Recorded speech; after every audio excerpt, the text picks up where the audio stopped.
Hola, buenas tardes.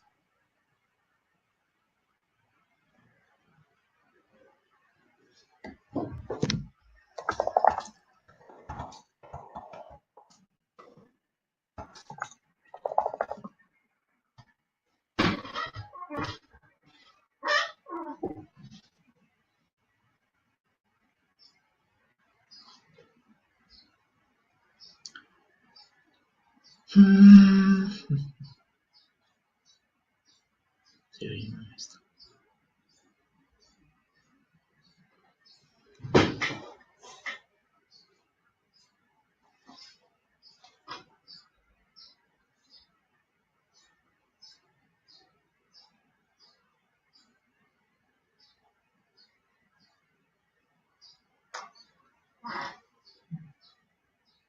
Ok, ¿ya hay alguien?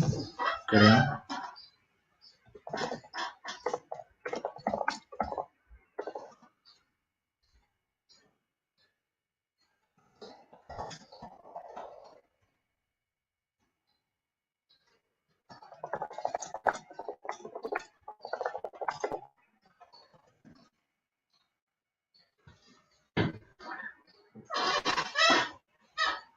Me ayudarían mucho sabiendo, bueno, por lo menos la gente que ya va entrando, me ayudaría mucho saber si escuchan bien y si ven bien. Ahorita ya empezamos a proyectar la presentación.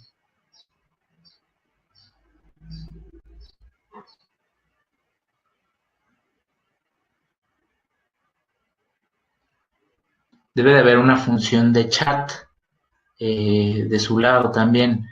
No sé si les estén viendo una especie como de pequeño globo, si es que me escuchan. De por pura casualidad, espero que me estén escuchando.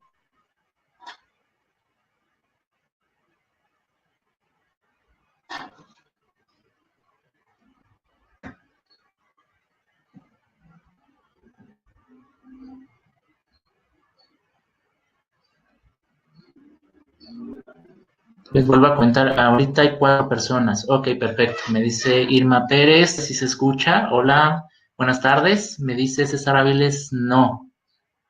No sé yo si hay algún problema. Me dice María Guadalupe Igual Gómez Leal que si se escucha. César Áviles me dice que no se escucha. Nada más te pediría a ti, César, por favor ajusta los parámetros de tu computadora porque al parecer a otras personas pues no tienen problema.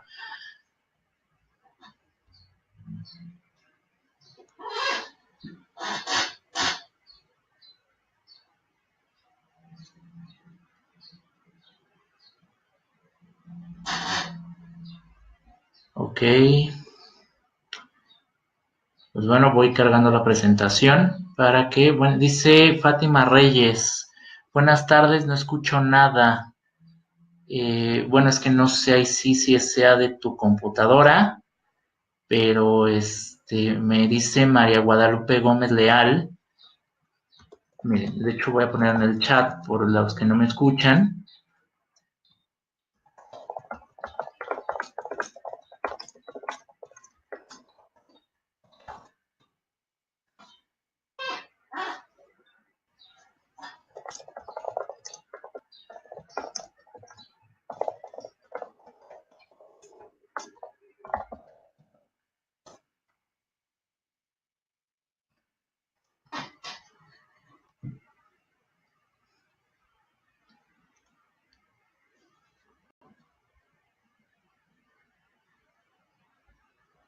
Me dice, les digo, o sea, a Fátima Reyes y a César Aviles, me dice María Guadalupe Gómez Leal e Irma Pérez, las dos me dicen que sí se escucha, y ustedes dos, Fátima y César, me dicen que no se escucha.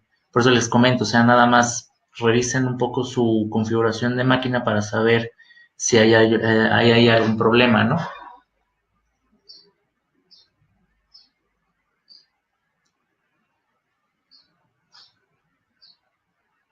¿Mm?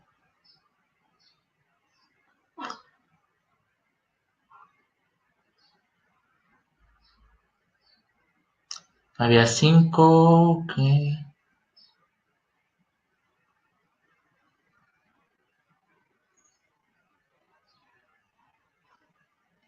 Ok.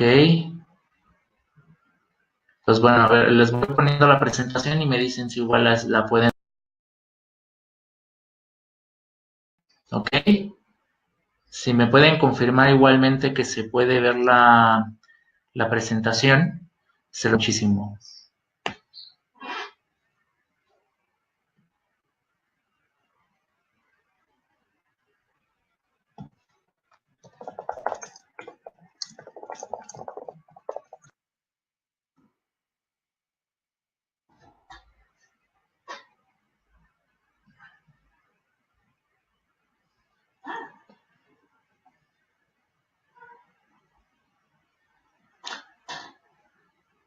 Si no, ya para ir empezando. Ok, perfecto. Me dice Irma y me dice María Guadalupe que sí la ven. Perfecto. Pues bueno, vamos a empezar con esta presentación.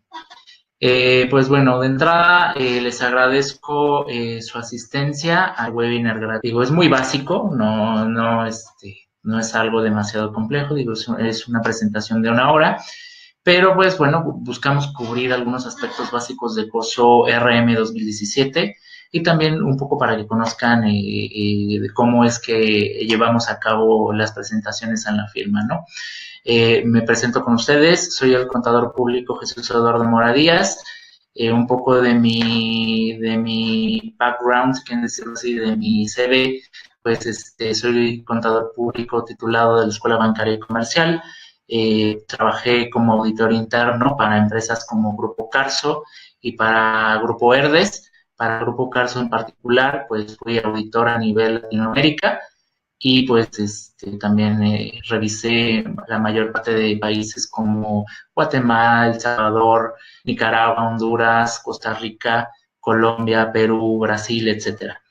Entonces, bueno, pues con este pequeño background, espero que pues podamos comenzar, ¿no? Las dudas que vayan teniendo, les pido que las vayan comentando en el chat para ir teniendo esta retroalimentación, por favor, ¿no? Pues bueno, de entrada, ¿qué es COSO, no?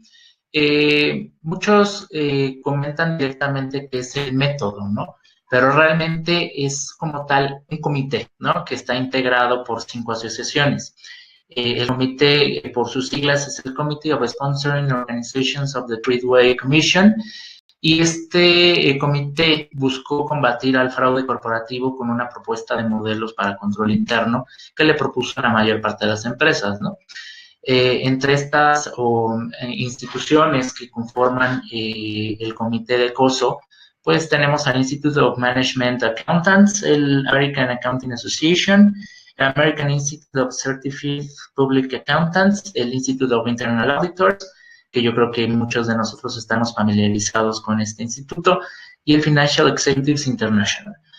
Todos estos son organismos más que nada de Estados Unidos, y pues todos estos organismos se conglomeraron en conjunto derivado de todos los acontecimientos que han venido de forma histórica para poder combatir todo el tema del fraude corporativo, ¿no? Que de hecho vamos a ver un poco de historia de fraudes en posteriores slides, ¿no?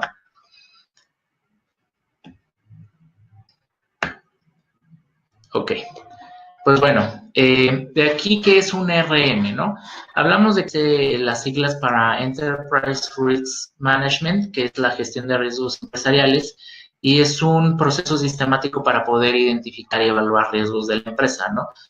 Muchas veces nos vamos con el mero concepto de que hay que mitigar los riesgos, ¿no? Y realmente no, hay que gestionarlos también, ¿no?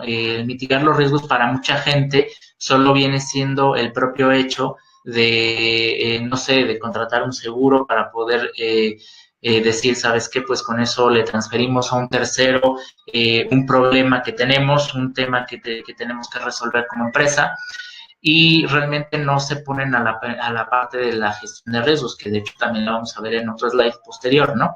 Y bueno, vamos al tema de la gestión de riesgos, que tiene que englobar varios puntos, ¿no? Que es desde la estrategia hoy en día, que es justamente a lo que se enfoca este COSO RM 2017, a la parte de planificación del riesgo, a la parte de también de un proceso de procesar los riesgos, luego de evaluar los riesgos para poder cotejar una calificación, por así llamarlo, un nivel de riesgo, que tanta prioridad le damos a un riesgo sobre otro, al nivel de control, a evaluar después cómo es que los controles que implementamos para poder mitigar o para poder gestionar estos riesgos están llevando a cabo las operaciones o los objetivos de nuestra empresa.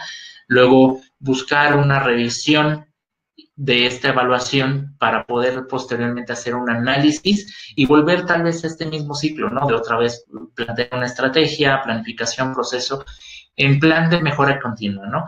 Todo esto también va enfocado a que las empresas debería de ser, por lo menos, su objetivo principal, el que nosotros busquemos como organizaciones que cada una de nuestras áreas busque ser autosustentable en cuestión de procesos. Es decir, no siempre del departamento de auditoría interna, que siempre va a existir, que siempre va a ser un apoyo como un departamento auxiliar, entre comillas, externo a nosotros, pero o a nosotros como área, ya sea de recursos humanos o de comercio o de ventas o de etcétera.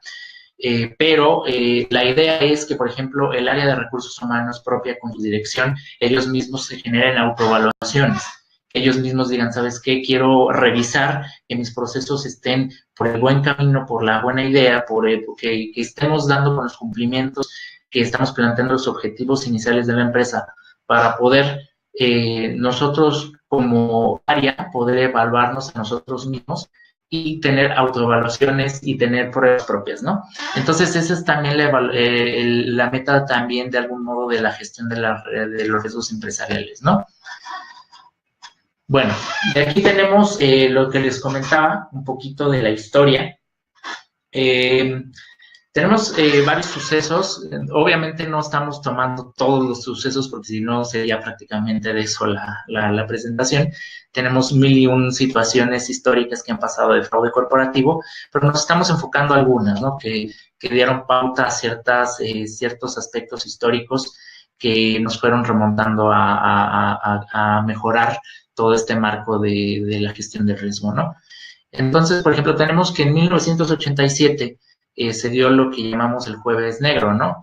En su momento el Dow Jones cayó en picada, cayó derivado de también una baja en la bolsa de Hong Kong, y empezó a hacer que también muchos de los inversionistas perdieran mucho dinero en este año, ¿no? Tenemos entonces esta parte de la gestión del riesgo también en cuestión de dinero que ponen los inversionistas, o la confianza que le pueden tener a las empresas, ¿no? Posteriormente también tenemos no solo cuestiones de dinero, ¿no? En 2001 tenemos que hubo este ataque a las Torres Gemelas, ¿no? Este tema hizo que mucha gente sacara mucho su dinero de la inversión como tal, porque empezó a haber como pequeños puntos que tal vez no estaban cubiertos para poder asegurar la inversión de la gente, ¿no? De las personas, ¿no? E imagínense todo el golpe mediático que fue, pues, escuchar de repente las noticias que a la primera potencia mundial, pues, se caen o llega un avión porque lo secuestra una persona del Medio Oriente y pues destruye estas dos torres, ¿no? Entonces empiezan a cuestionar procesos de seguridad del propio Estados Unidos, empiezan a haber fuga de capitales por este tema, ¿no?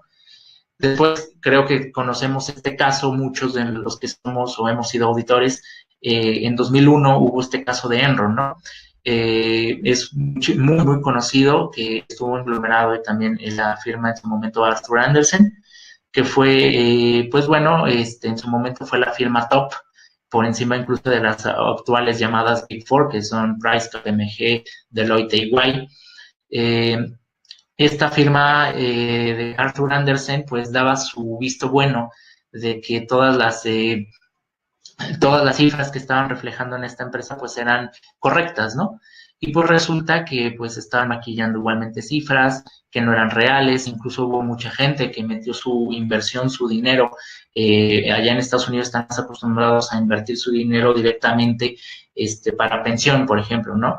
Entonces pongan ustedes que tenían que la acción valía $320 la acción, y de repente de un día para el otro, que fue en octubre más o menos, que fue que se descubrió todo este tema de Enron, que salió a la luz, pues de repente valía $20 la acción y de repente $1 la acción, ¿no?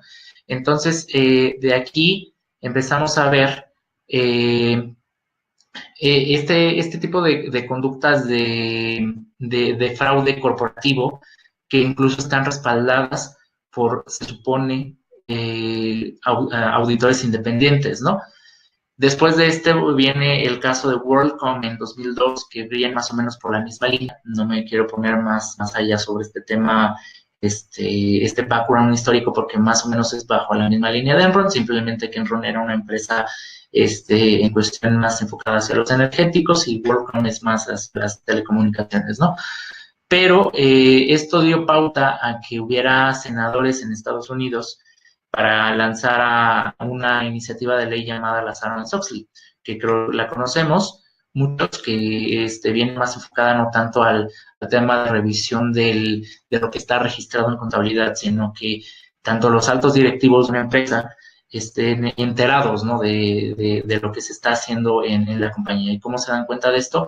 Pues de que haya firmas de los altos directivos en las pólizas contables, o bueno, no de los altos directivos, pero por lo menos que haya firmas de todos los responsables en los documentos pertinentes para poder determinar que estas personas están revisando, que están entendiendo cuál es el concepto que viene manejando toda la organización, ¿no? De ahí nos pasamos a otro tema que en 2008 hubo un fraude de un esquema piramidal por parte de una persona llamada Bernard Madoff, que él igualmente era como estas situaciones de esquema piramidal en la cual solicitaba que una empresa le consiguiera clientes y que esta misma persona le consiguiera más clientes, etcétera, ¿no? Entonces resultó que la firma que él manejaba era un fraude y pues igualmente lo llevaron a la cárcel, ¿no? En 2012, una firma llamada Barclay manipuló también el precio de la tasa LIBOR para poder determinar otros precios que no eran. En 2015, pues todos también conocemos más a nivel Latinoamérica lo que pasó con el escándalo de la operación Lavallato en relación a Petrobras, y bueno, que posteriormente también derivó en 2016 con respecto a Odebrecht, ¿no? Que ya fue a un nivel de corrupción más grande todavía a nivel latinoamericano, que ya involucraba a gerentes o a gente de gobierno de varios países, entre ellos México, pero principalmente afectados, por ejemplo, Perú, el propio Brasil. Y bueno, ya nada más igualmente para no enfocarnos tanto en el tema de dinero, también tenemos que en el 2015 hubo un fraude de cuestión que le pudo haber y que le costó en su momento también imagen a Volkswagen, en cuestión a haber manipulado su contenido de contaminantes que emitían, valga la redundancia, los motores de sus autos, los autos de Volkswagen, ¿no? Entonces esto también repercutió en un daño reputacional y de imagen del que incluso hay que decirlo hoy en día, Volkswagen todavía no se ha recuperado del todo. Entonces tenemos varios tipos de riesgos en los cuales podemos estar enfocando nuestra gestión de riesgos, que no solo van englobados en cuestión de dinero, ¿no?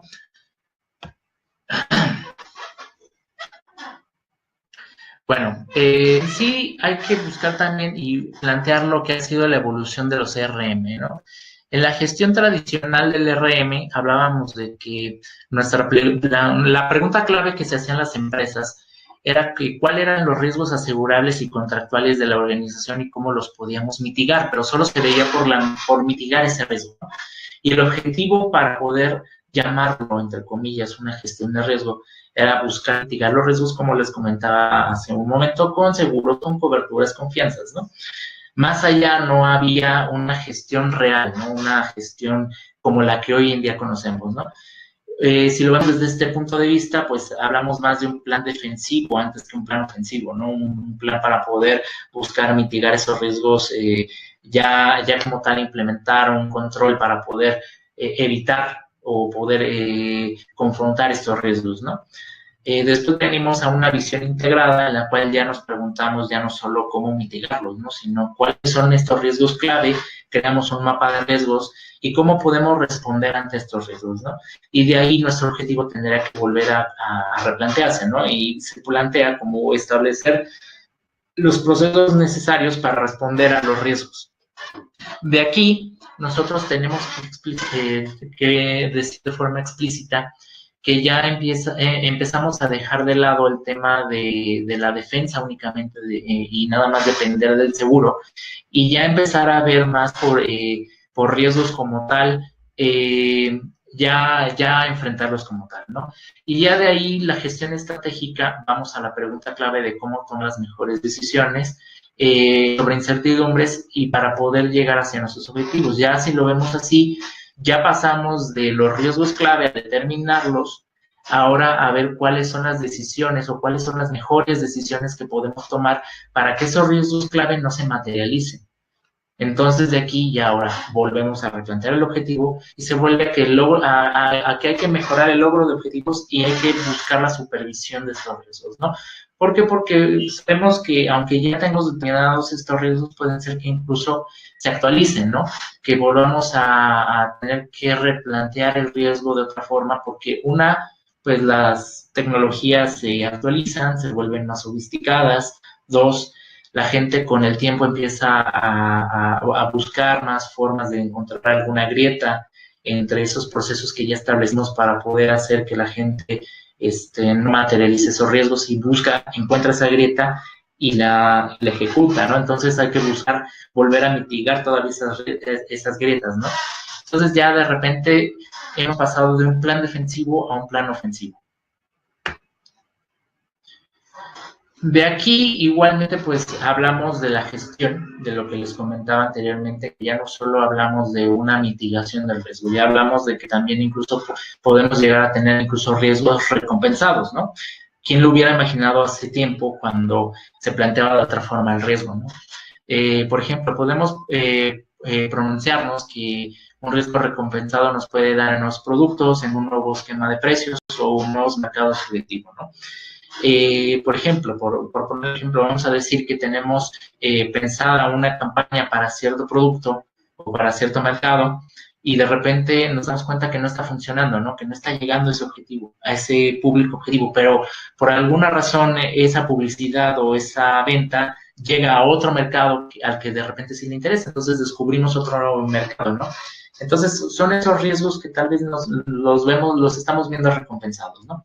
Y de aquí vamos a los riesgos no recompensados, que nos derivan en sanciones, en multas, en fraude y en desastres, ¿no? Que son cosas que no queremos llegar, ¿no? De aquí, por ejemplo, yo les puedo poner el ejemplo. Tenemos un cliente que tiene tiendas. Alguna vez estas tiendas manejaban ciertos productos que eran considerados incluso como productos milagro, hay que decirlo así, ¿no? Por eso lo dejamos en la descripción, por más que nada también por el aviso de privacidad y todo. Pero, por decirles así, venía en la etiqueta que el producto era un medicamento, ¿no? Eso fue una observación de nosotros hacia ellos, que dijimos, eso no puede ser.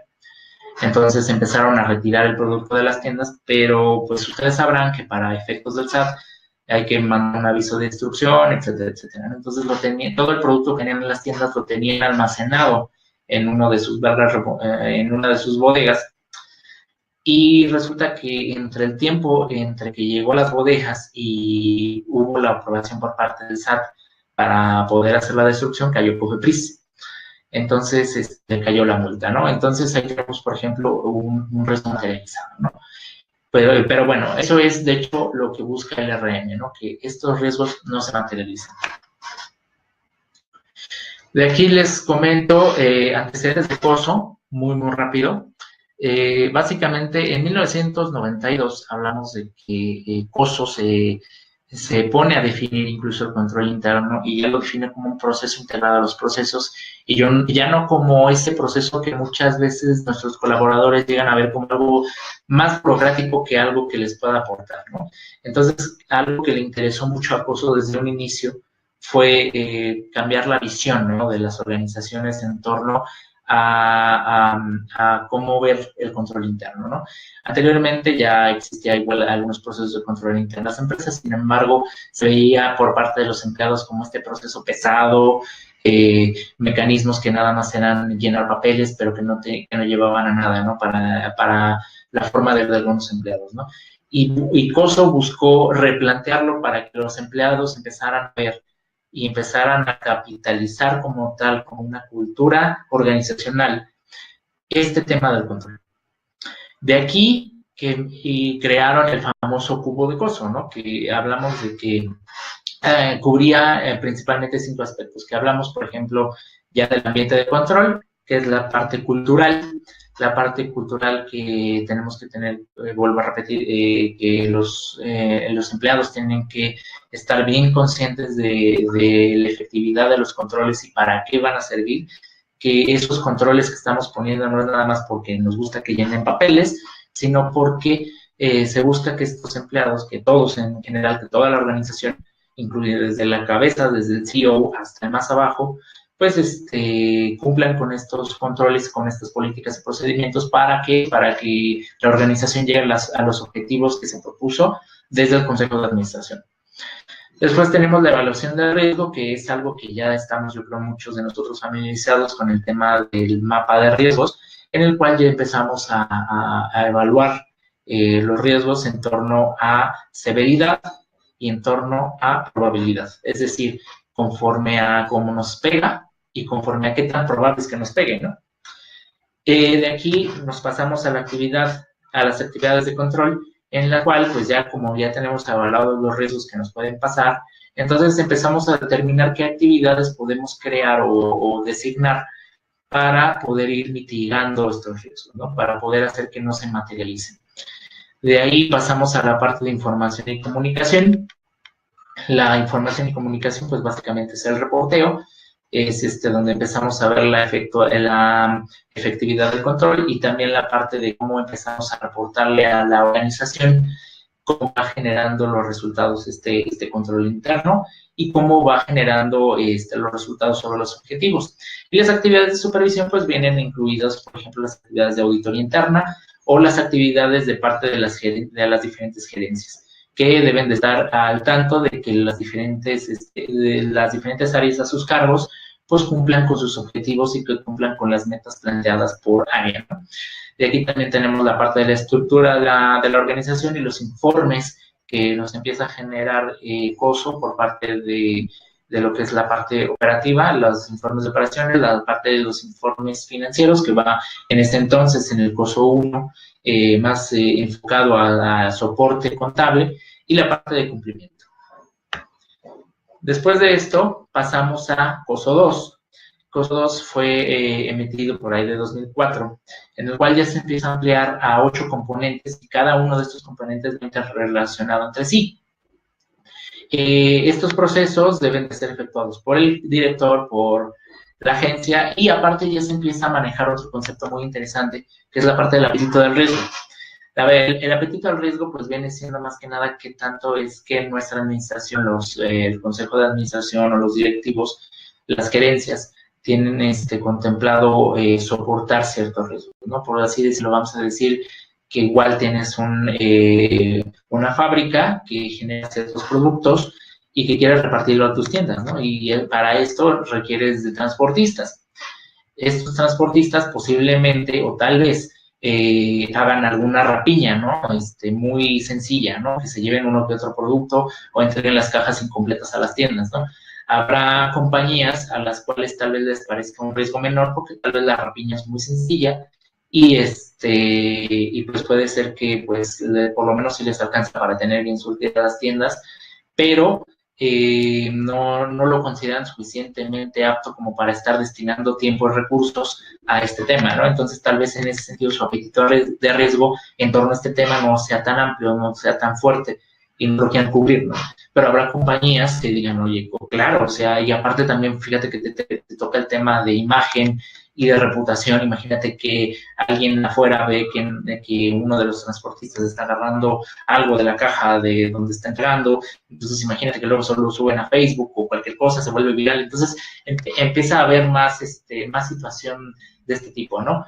Entonces aquí habrá que evaluar también qué tipo de apetito al riesgo tiene cada empresa para poder determinar qué tanto nos podemos meter como organización o como auditores internos o como revisores del control interno para poder determinar a qué punto podemos también mapear nuestros riesgos, ¿no?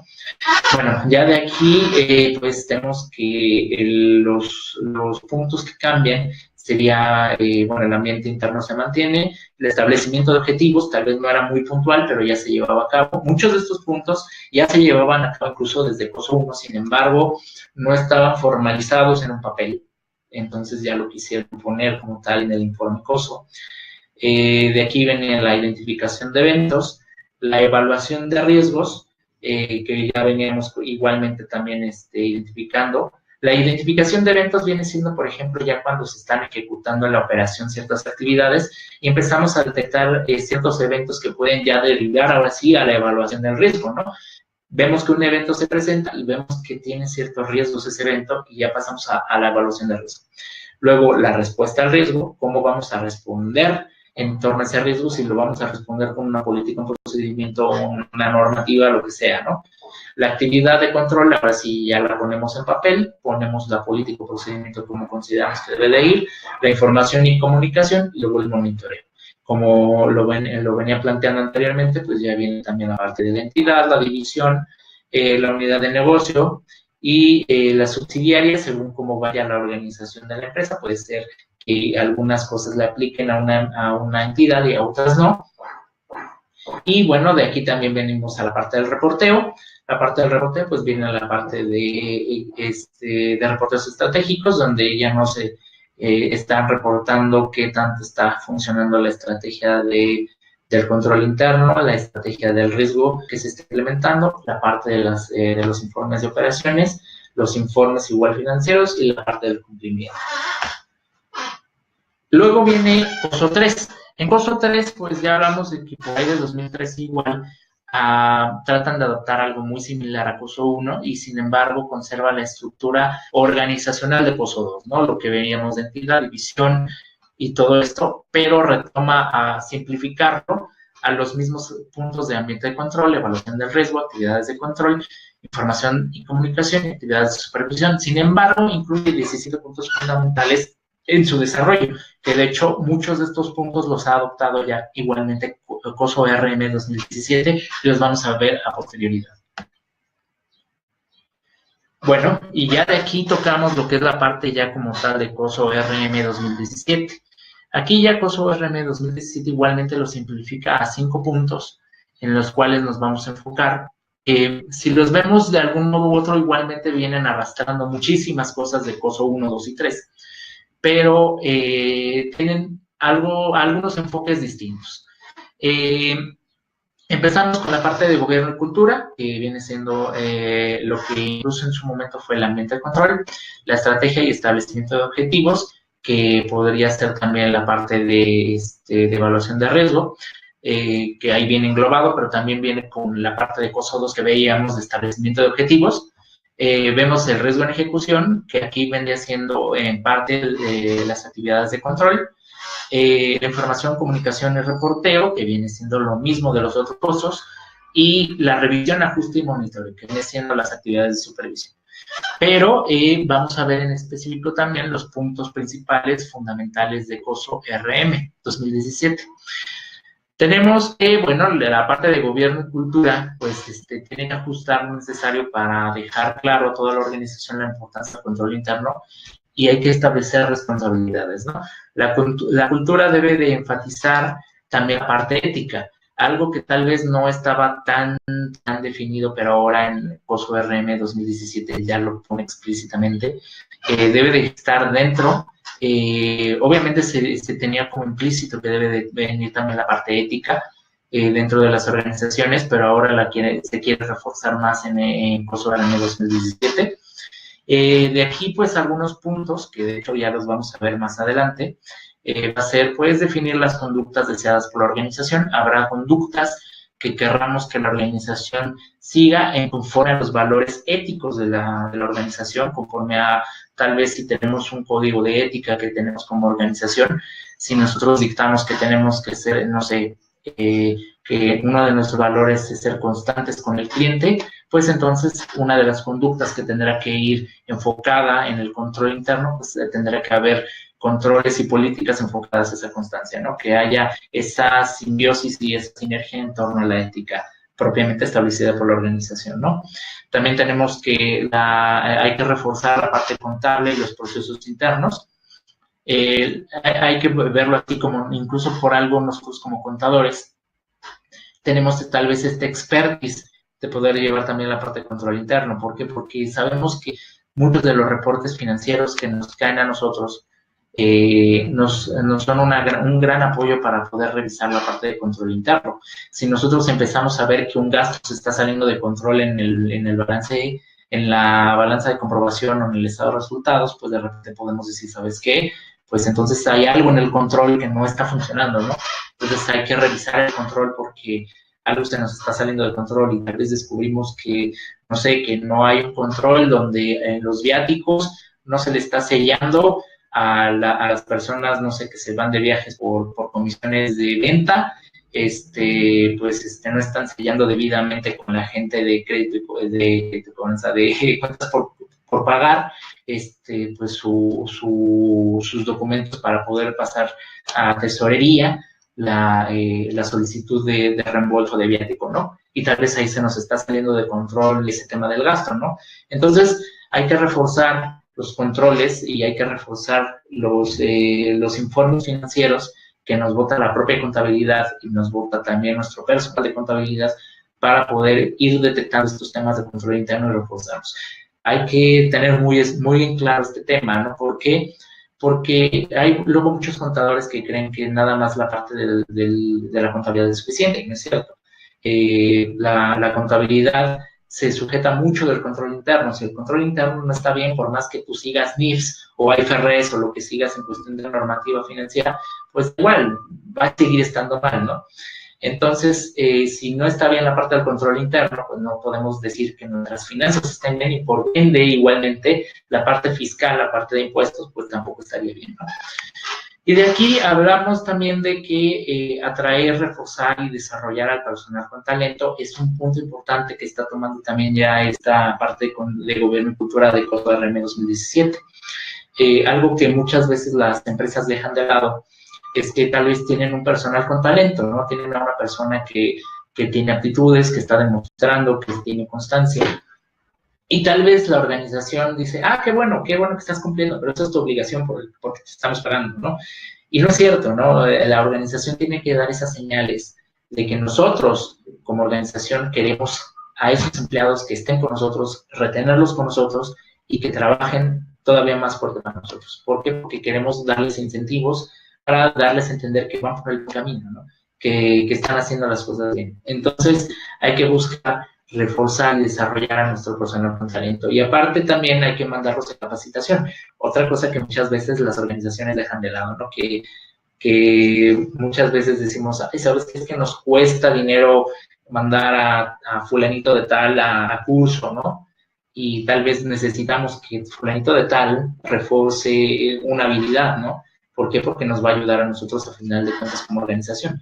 Entonces, hay que tener también en cuenta la parte de desarrollar un plan de capacitación y retener al personal con talento.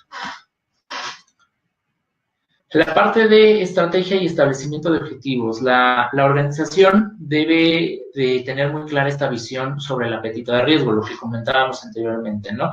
Que si yo como organización tal vez no estoy tan en el punto de que yo quiero concentrar tiempo y recursos para tal tarea o para tal evento, para tal situación, pues realmente no estoy mal o bien, ¿no? Habrá que considerar si sí me pega o si ya es algo material para mis estados financieros, si ya me está pegando directamente en cifras, ¿no? Entonces, para esto, pues obviamente debemos de tener un mapa de riesgos bien planteado en el cual estemos considerando la parte de impacto y probabilidad que va a tener para nosotros un acto o una situación que pueda darse o pueda materializarse. Entonces, igualmente la organización tiene que tener objetivos muy, muy claros de a qué quiere llegar y tener que ir observándolos y evaluándolos según el riesgo que se vaya surgiendo y según la ejecución de la operación, pues se va a ir amoldando estos riesgos a los objetivos, ¿no? ¿Por qué? Porque tal vez habrá riesgos que se materialicen que tal vez no vayan de acuerdo a los objetivos que quiere la organización. Tal vez uno de los objetivos de la organización sea crecer a 4 o 5 años, ¿no? Por poner el ejemplo, o se está viendo tal vez a un corto plazo o mediano plazo. Y tal vez haya un riesgo que dices, bueno, es un riesgo que se va a materializar en mucho tiempo, entonces tal vez no le voy a poner tanta atención, que eso tal vez tampoco quiere decir que lo vamos a dejar de lado, pero dentro de nuestro punto de importancia, si nuestro objetivo es crecer a 4 o 5 años, pues entonces el riesgo que se va a materializar en 10 o 15 años, pues lo estaremos tal vez dejando de lado, ¿no? Entonces, habrá que ir haciendo este apetito de riesgo para ir modulando, ir entendiendo, ir generalizando y generar un mapa de riesgos adecuado para nuestra organización y de acuerdo a los designios de nuestro CEO, de nuestros directivos, de nuestros gerentes, de nuestro consejo de administración. Entonces, dentro de los puntos que están considerándose dentro de este punto, y después considerar los riesgos y el contexto de negocio, el definir el apetito de riesgo, que es lo que comentábamos, y pues evaluar las estrategias alternas para llegar al cumplimiento de objetivos. Esto es muy importante, ¿por qué? Porque el evaluar estrategias idóneas, pues, bueno, viene siendo algo que no necesariamente nos va a funcionar la primera estrategia que pensamos en el primer mapa de riesgos, ¿no? Tal vez habrá que ir moldeando conforme a cómo vayamos viendo la operación y conforme vayamos viendo cómo se vayan ejecutando las políticas, procedimientos, pues será como vayamos amoldando y generando otras estrategias alternas, ¿no? Hay que ponerlo así de forma tajante e importante, que no hay que casarse con una idea, ¿no? Que hay que tener esa apertura para poder entender que hay que mover fichas conforme a cómo le convenga a los objetivos de la organización. Luego tenemos el riesgo en ejecución. Los riesgos que pueden impactar los objetivos de negocio deben de ser identificados y evaluados. Es decir, lo veníamos comentando anteriormente, tenemos que ir determinando conforme impacto y severidad, severidad y la probabilidad, cómo debemos de ir evaluando los riesgos, ¿no? Tal vez si un riesgo se materializa puede que nos pegue mucho, pero no es muy probable, no sé qué pase. O puede ser al revés, tal vez no es muy fuerte, pero va a ser muy constante. Entonces ya con esa constancia, pues ya empieza a mermar en nuestros recursos financieros, ¿no? Ya empieza a comerse algo de nuestro dinero, de nuestros presupuestos. Entonces hay que ir moviendo todo esto, ¿no? Y hay que ir ajustando nuestro riesgo en cada actividad que vayamos determinando y ya tenemos que ir determinando cuál es la prioridad, ¿no? Entonces, cuando ya el riesgo está en ejecución, ya empezamos a ver cómo nuestras políticas y procedimientos se van ejecutando conforme a lo que vamos determinando, a modo de que vayamos viendo cómo van afectando nuestros objetivos estas políticas y procedimientos, a modo de que vayamos amoldando las cosas igualmente, ¿no? Entonces, aquí hay que identificar al riesgo en ejecución, hay que evaluar esta severidad del riesgo que les comento, priorizar los riesgos, porque como les comento, tal vez el objetivo de la organización sea crecer a 5 años y tengamos un riesgo que se va a materializar tal vez a 10, a 15 años, entonces el riesgo por el momento no sería prioritario, ¿no? Entonces sería un riesgo que sería dentro de nuestro mapa de riesgos uno de los riesgos que estaría más abajo, ¿no? Identifica y selecciona respuestas al riesgo, hay que generar una respuesta, hay que ver cómo mitigamos ese riesgo de alguna forma y evaluamos los riesgos en ejecución y hay que hacerlo de forma permanente. Es decir, tenemos que estar de forma constante, ya sea nuestro departamento de auditoría interna o nuestros gerentes o directivos, están en constante monitoreo de cómo es que se va ejecutando este riesgo, ¿no? Luego tenemos igualmente la información, comunicación y reporte. El RM de 2017 pues se alimenta del proceso que tiene comparte información requerida, es decir, los propios, el propio personal de la organización empieza a revisar, ¿no? Empieza a darnos la información requerida o solicitada para poder ir generando los informes requeridos para ir monitoreando y revisando y viendo qué es lo que debemos de tener como resultados y que habrá que modificar acorde a esta información. Al igual que tenemos que guiarnos tanto de fuentes internas como externas. Podemos incluso preguntarle a nuestros clientes, oye, ¿sabes qué? ¿Estás satisfecho? O a nuestros proveedores, ¿qué tal te parece nuestro proceso de recepción de proveedores? No sé, tal vez te parece muy burocrático, muy lento, no sé, ¿no? Y eso nos tiene que ayudar a nosotros como organización para poder ir mejorando nuestros propios procesos internos, ¿no? Entonces, esta información tiene que fluir siempre desde arriba hacia abajo. Es decir, el CEO tiene que ir también dándola a toda la demás gente, el consejo de administración, al CEO y todos los demás miembros de la organización, para que permee la información y también alimente la parte que ya habíamos visto de cultura organizacional, la parte de gobierno y cultura. Entonces, de aquí tenemos que usar información relevante. Habrá información que no necesariamente va a ser relevante dentro de esos informes. Entonces, hay que ir, por así decirlo, descartando la paja e ir agarrando lo que sí sea algo que vaya alimentando nuestros objetivos, ¿no? Tal vez se presenten nuevos riesgos dentro de lo que vamos viendo en nuestros informes, pero tal vez no son riesgos que mitiguen nuestros propios objetivos como organización y podemos irlos no relegando, pero sí no priorizando, ¿no? Luego tenemos la comunicación que comunica la información del riesgo. Ya lo íbamos comentando, estos reportes nos mandan información como tal de cómo se va ejecutando el riesgo, y los reportes sobre riesgo cultural, organizacional y desarrollo. Yo creo que a mí me gustaría personalmente ir enfatizando más este punto de la cultura organizacional, porque muchas organizaciones lo dejan muy de lado. Muchas veces no tenemos mucho el cuidado de poder decir, ¿sabes qué? Necesitamos que este personal o esta persona entienda realmente la importancia de lo que es tener el control interno, ¿no? De lo que es generar esa cultura y esa, ¿cómo decirlo? Esa importancia que debe de tener el empleado y ese entendimiento sobre por qué se hacen las políticas y procedimientos que seguimos en la organización. Entonces hay que tener bien en cuenta que la cultura organizacional es muy importante. De aquí, pues, la revisión, el ajuste y el monitoreo, que pues tenemos igual que lo que comentábamos, ¿no? Que el auditor interno tiene que ser el que tiene que generar esta supervisión, y también la parte directiva y los gerentes tienen que ayudarnos eventualmente, tiene que madurar el costo a modo de que tenga una propia autoevaluación por área. Obviamente, vuelvo a repetir, sin descartar la existencia de la auditoría interna. Los auditores internos siempre seremos requeridos, yo creo, en una organización. Sin embargo, eso no exime a que las propias áreas tengan sus propias pruebas por sí, ¿no? Que de repente llegue el auditor con el director de recursos humanos y de repente se tope con la grata sorpresa de que el director de recursos humanos tiene sus propias pruebas, se hizo pruebas en lo que llegó según el programa de auditoría interna, a ejecutarle la auditoría que le toca a recursos humanos, y se topa con que el director de recursos humanos empezó a hacer pruebas él mismo, ¿no? Que cada mes le encargaba a sus auxiliares o a su gente o a sus gerentes decirles, oye, ¿sabes qué? Pues genera estos reportes, ¿no? Genera estas pruebas aleatorias, no sé, ponte a ver expedientes y ve que estén completos, que haya un checklist, que haya lo que sea, ¿no? Por poner un ejemplo, ¿no?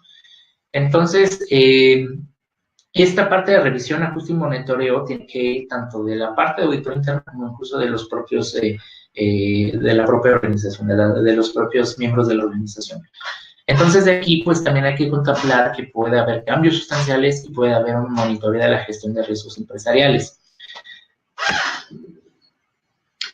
De aquí pasamos a los 20 principios que tiene COSO RM 2017.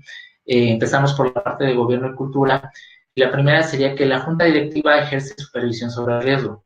Es decir, pues la junta directiva tiene que estar siempre muy al pendiente de cómo van desarrollándose los riesgos, y tiene que verse ese gobierno corporativo, ¿no? Que hay un gobierno corporativo que está vigilando y que está revisando y que está buscando este continuo mejoramiento de las políticas y de los procesos internos, ¿no? El segundo punto es que se establecen estructuras operativas, ¿no? Entonces hay que establecer cómo vamos a ir generando estos macroprocesos para ir determinando cómo se va a ir moviendo el desarrollo de las políticas y procedimientos. Luego tenemos que se define la cultura deseada. Vamos a buscar lo que comentaba del tema del código de ética, tal vez, por ejemplo, de cómo queremos que proyectarnos ante nuestro público, ante nuestros clientes. Tal vez queremos vernos como una empresa socialmente responsable, entonces queremos generar esa cultura. Entonces, tal vez promovemos actividades, no sé, por ejemplo, de que mandamos o solicitamos apoyo voluntario por parte de nuestra gente, de nuestra organización, a replantar árboles, no sé, a repartir bufandas a la gente de la calle, a repartir frazadas, yo qué sé, ¿no? Puede haber esa cultura que queremos generar y que queremos desear en nuestra organización, ¿no? Luego demostramos o buscamos demostrar el compromiso con los valores éticos, que va igual apegado al tema de nuestro código de ética que debemos de tener como organización, ¿no? El punto 5, que atraemos, desarrollamos y retenemos a individuos competentes, que era lo que comentábamos cuando estábamos viendo gobierno y cultura, que hay que buscar generar estos programas de desarrollo, ¿no? Luego tenemos la estrategia y establecimiento de objetivos, en el cual se analiza el contexto empresarial, se define la ética del riesgo, ya habíamos hablado sobre el apetito del riesgo, y se evalúan estrategias alternativas, que era lo que igual comentábamos, sobre que no habría que casarnos sobre una idea tal cual sobre el riesgo, y si se detona algún riesgo extraordinario o hay algún punto de partida que tal vez no consideramos o algún evento que tal vez no contemplamos de inicio, pues hay que plantear estrategias alternativas, ¿no? El punto 9, pues formula los objetivos empresariales, que vamos al mismo punto, que si no tenemos definido a qué queremos llegar como organización, pues tal vez no tenemos bien definido qué es lo que queremos como negocio y no tenemos bien definido qué riesgos queremos cubrir, ¿no? De aquí, pues bueno, los riesgos en ejecución. Hay que identificar los riesgos, igual hacer un mapeo de riesgos, evaluar la severidad de esos riesgos, priorizar los riesgos, priorizar cuáles son los riesgos que queremos tener como tal e implementar las respuestas al riesgo.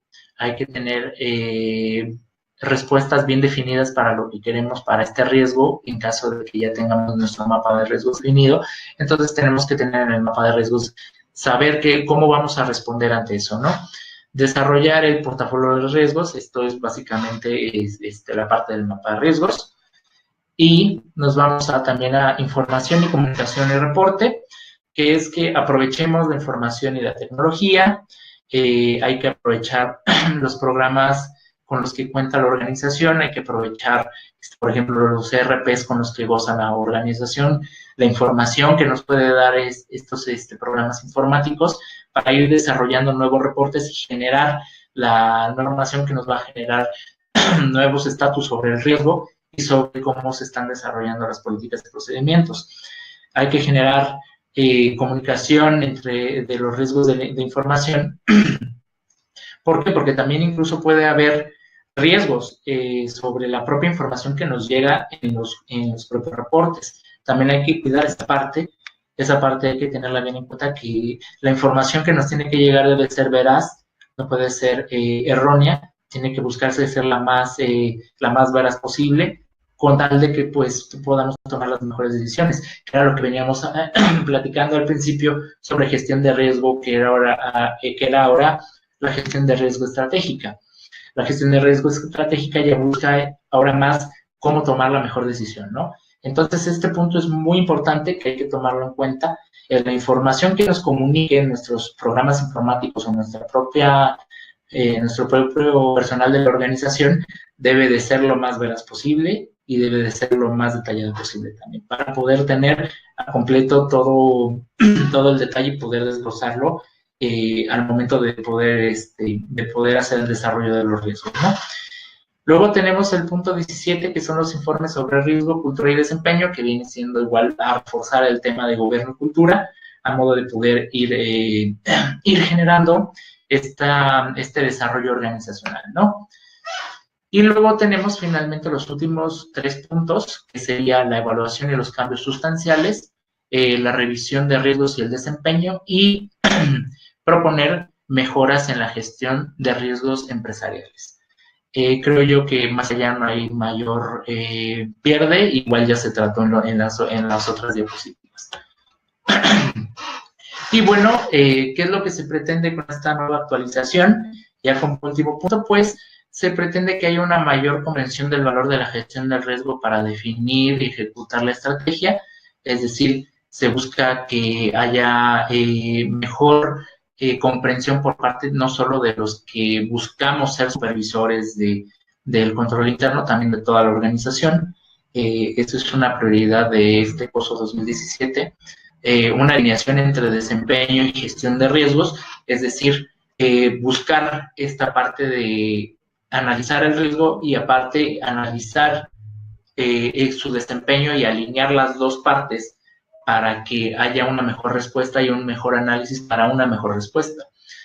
Luego se acondiciona de mejor manera la expectativa del gobierno y su supervisión para poder tenerlo a mejor buen visto en la parte del gobierno y la cultura, que pueda haber una mejor respuesta y más expedita y más pronta por parte del gobierno corporativo hacia lo que es la parte del control interno.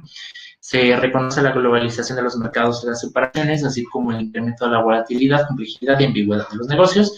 Pues ya, obviamente, aquí ya también se está reconociendo pues, todo el riesgo externo, los factores externos, como son inflación, como son la volatilidad, los flujos cambiarios, etcétera, ¿no? Se presentan nuevos caminos para ver el riesgo, para analizar los objetivos de un contexto de negocios a alta complejidad. Se busca otro camino diferente, porque es como les comento, se busca no casarse con una idea de estrategia, sino que en cuanto nosotros veamos, según a como veamos y monitoreemos el desarrollo de un riesgo y del propio control interno, buscamos nuevos caminos que puedan llevarnos a poder lograr los objetivos de la empresa. Luego, buscamos que haya mayor transparencia hacia los stakeholders, o sea, para la gente que tiene acciones de nuestra empresa, por ejemplo, para empresas que son bursátiles, pues se busca que haya mayor transparencia con ellos, porque obviamente a ellos les pega que no haya un buen control interno también, les pega más que nada también que no haya un correcto control interno y entonces obviamente pues también se nos van nuestras oportunidades de poder decir, ¿sabes qué? Pues invierte en mi empresa. ¿Por qué? Porque si no tenemos un correcto control interno, entonces la gente no va a confiar en nuestra empresa y va a haber fuga de capitales y eso no queremos. Entonces, este nuevo curso RM 2017 da mayor transparencia a todos estos tenedores de acciones para que tengan mayor confianza en la empresa, ¿no? Se interpreta la evolución de la tecnología y la proliferación del análisis de datos que soporta la toma de decisiones, ¿no? Entonces, hay que tomar en cuenta que la evolución de la tecnología es un factor importante, que era lo que comentábamos como punto anterior, para un soporte muy fuerte y de apoyo para poder tener los mejores reportes y los idóneos para llevar a cabo nuestras revisiones de control interno, nuestro mejoramiento, ¿no? Y finalmente, se establecen definiciones, claves, componentes y principios de todos los niveles de la gestión de riesgos. Entonces, se establecen estos componentes y principios para que todos los niveles de gestión de riesgos sean lo más idóneos posibles y que podamos tener la mejor retroalimentación y podamos irle dando el mejoramiento debido a nuestro control interno. Pues bueno, con eso, yo con eso termino.